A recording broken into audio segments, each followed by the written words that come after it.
जय Hind. Dear student, online class में आपका स्वागत है। आज हम बात करेंगे राजस्थान में मानव अधिवास यानी राजस्थान के अंदर मानव अधिवास, ह्यूमन सेटलमेंट्स। अब बात कर लेते हैं कि जो मानव अधिवास है वो कितने प्रकार के होते हैं। ठीक है। राजस्थान में अधिवास प्रतिरूप, आकृति एवं विस्तार के आधार पर निम्न प्रकार के पाए जाते हैं। कौन कौन से, ये हम देख लेते हैं। ठीक है। तो सबसे पहले आता है चौकपट्टी प्रतिरूप। चौकपट्टी प्रतिरूप इस प्रकार का प्रतिरूप दो विभिन्न दिशाओं में, यानी जो इस प्रकार का जो प्रतिरूप होता है वो दो विभिन्न दिशाओं में समकोण पर मिलने वाली सड़कों के निकट उत्पन्न होता है। जैसे ये एक सड़क हो गई, ये दूसरी सड़क हो गई। ठीक है। तो ये सड़कें क्या है, समकोण पे मिल रही है। तो इसके जो चारों ओर, यानी इसके सड़क के किनारे किनारे पे, इधर भी और इस साइड पे भी जो प्रतिरूप बनेंगे वो कौन से प्रतिरूप होंगे, चौकोर पट्टी प्रतिरूप। ठीक है। आगे देखिए, मुख्य सड़कों के अतिरिक्त अन्य मार्ग व गलियां भी समानांतर होकर समकोण पर मिलती है।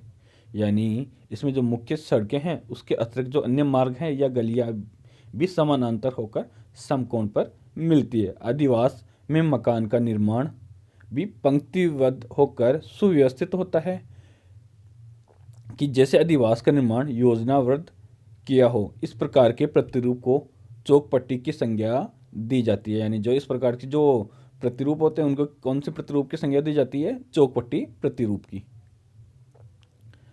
आगे देखिए,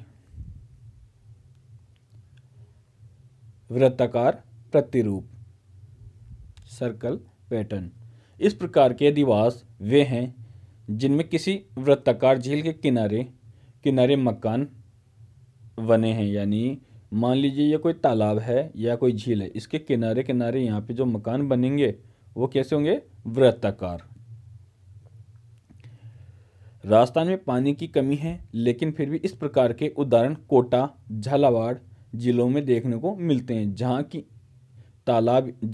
तालाब या झील के किनारे मकानों का निर्माण होता है। राजस्थान में क्या है, पानी की कमी है, फिर भी इस प्रकार के जो वृत्ताकार प्रतिरूप देखने को मिलते हैं। जैसे झालावाड़ जिला है, कोटा है, इन जिलों में क्या है, तालाब और झीलें पाई जाती है। तो इनके किनारे पे किनारे किनारे वृत्ताकार रूप में घरों का निर्माण हो गया है, इसलिए ये वृत्ताकार प्रतिरूप कहलाते हैं। आगे देखिए, त्रिभुजाकार प्रतिरूप। त्रिभुजाकार प्रतिरूप इस प्रकार के अधिवास उन स्थानों पर होते हैं जहां कोई सड़क या नहर दूसरी सड़क या नहर से जाकर मिलती है। यानी इस प्रकार के जो अधिवास उन स्थानों पे होते हैं जहाँ पे क्या है, एक सड़क जाके दूसरी सड़क से मिल जाती है। जैसे ये सड़क है, ऐसे जा रही है, तो दूसरी सड़क यहाँ के इससे मिल गई। अब जो यहाँ पे जो अधिवास बसेंगे वो कैसे होंगे, त्रिभुजाकार। ठीक है। कोई सड़क या नहर दूसरी सड़क या नहर से जाकर मिलती है, परंतु उसे पार न करें। यानी क्या करती है, वो सड़क उससे जाकर मिलती है, उसे क्रॉस नहीं करती, उसे काटती नहीं, उसे पार नहीं करती है। ठीक है। ऐसे अधिवास को नहर या सड़क के पार बसने के बजाय एक ही ओर फैले रहने की सुविधा होती है। नहरों या सड़कों के द्वारा त्रिभुज की दो भुजाएं बन जाती है। नहरों या सड़कों के द्वारा क्या है, त्रिभुज की दो भुजाएं बन जाती हैं और फैलती रहती है। इस प्रतिरूप के उदाहरण लूणी नदी के किनारे देखे जाते हैं।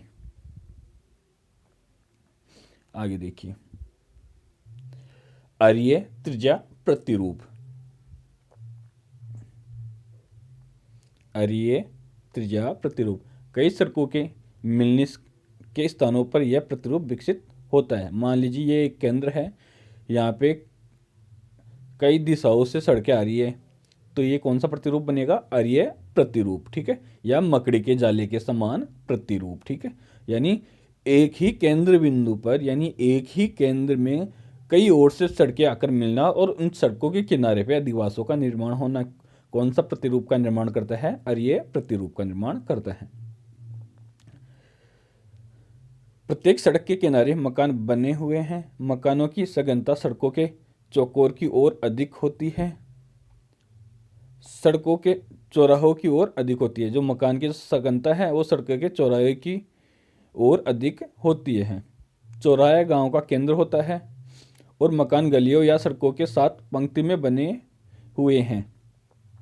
गांव के बाहर से विभिन्न दिशाओं से 5-7 मार्ग विसर्जित होते हैं जिन पर अधिवास विकसित हो जाते हैं। ये देखिए, ये गांव का चौराहा है और यहाँ से जो सड़कें आ रही है, ये देखिए सड़कें आ रही है, और ये जो बीच में ब्लैक ब्लैक है ये अधिवास है। ठीक है, तो ये अधिवास बन गए हैं।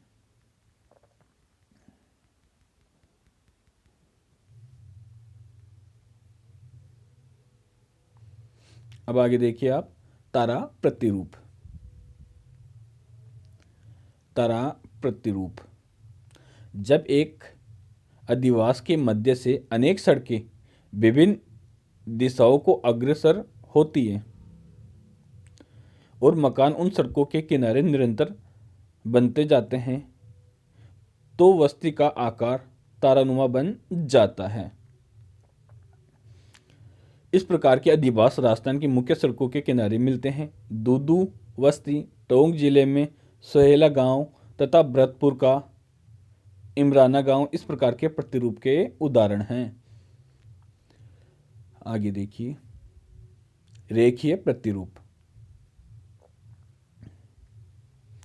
रेखीय प्रतिरूप, जब कोई अधिवास किसी नदी के किनारे स्थित होता है, यानी जब कोई अधिवास क्या होता है, किसी नदी के किनारे स्थित होता है, तो उसका फैलाव नदी के किनारे समानांतर पाया जाता है। ऐसे अधिवासों की मुख्य गलियां नदी के समानांतर होती है। सबसे चौड़ी व लंबी गली जो नदी के समानांतर होती है उस पर मकान व दुकानें बन जाती हैं। इसकी आकृति एक रेखा के समान दृष्टिगोचर होती है। जैसे मान लीजिए ये नदी है, कोई ये नदी है, अब इसके सारे सारे जो घर बनेंगे यहाँ पे वो कौन से घर कहलाएंगे? रेखीय घर, यानी नदी के समानांतर दोनों तरफ जो घर बनेंगे वो कौन से घर कहलाएंगे? रेखीय प्रतिरूप कहलाएंगे। ठीक है, आगे देखिए, जैसे ये नदी है, ये नदी जा रही है और इसके समानांतर जो ये घर बने हुए हैं वो कौन से घर कहलाएंगे? रेखीय प्रतिरूप। ये मान लीजिए ये भी कोई सड़क है और इसके समानांतर इधर से जो घर बने हुए हैं ये भी रेखीय प्रतिरूप कहलाएंगे। ठीक है, वापस रिपीट कर देता हूँ इसे। जब कोई अधिवास किसी नदी के किनारे स्थित होते हैं तो उनका फैलाव नदी के किनारे समानांतर पाया जाता है। ऐसे अधिवासों की मुख्य गलियां नदियों के समानांतर होती है। सबसे चौड़ी व लंबी गली जो नदी के समानांतर होती है उस पर मकान व दुकानें बन जाती है। इसी की आकृति एक रेखा के समान दृष्टिगत होती है। राजस्थान में इस प्रतिरूप को नदियों के किनारे वाले अधिवासों में देखा जाता है। राजस्थान में इस प्रतिरूप को नदियों के किनारे वाले अधिवासों में देखा जाता है। शेखावटी क्षेत्र की कातनी नदी के किनारे यह रेखीय प्रतिरूप अधिक पाया जाता है। राजस्थान में इस प्रकार के अधिवास प्रतिरूप सड़क के किनारे मुख्यतः अधिकांश मिलते हैं। यानी जो ये अधिवास मिलते हैं वो क्या है? नदी के किनारे के साथ साथ सड़क के किनारों पर भी देखने को मिलते हैं। आगे देखिए, अनियमित प्रतिरूप।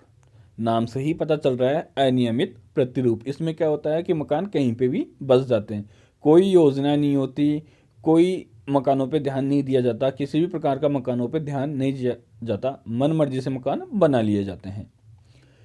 इस प्रकार के अधिवास वे हैं, यानी अनियमित प्रतिरूप, इस प्रकार के अधिवास वे हैं जो किन्हीं मार्ग के निर्माण से पूर्व ही बस गए थे। प्रत्येक घर उस स्थान पर बस गया जिससे उसके स्वामी को सुविधा हुई।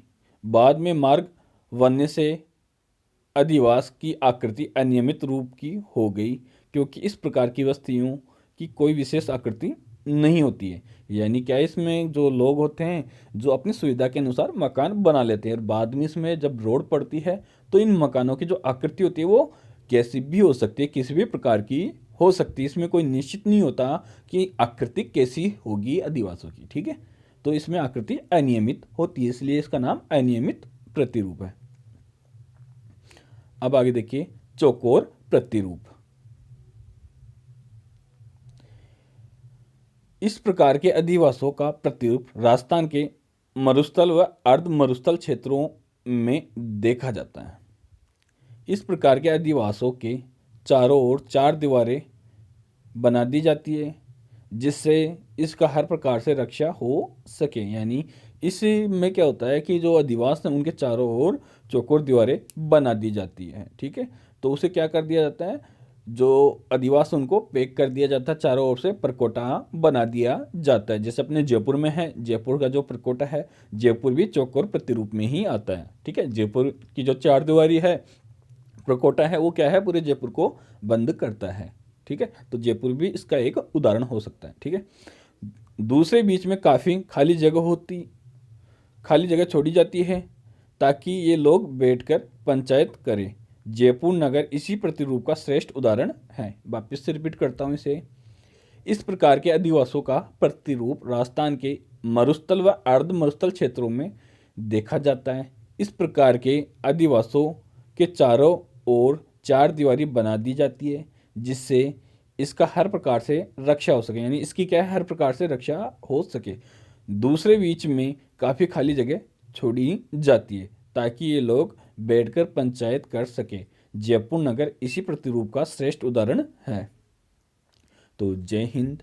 आज के लिए इतना ही, आगे बात करेंगे हम नेक्स्ट वीडियो में।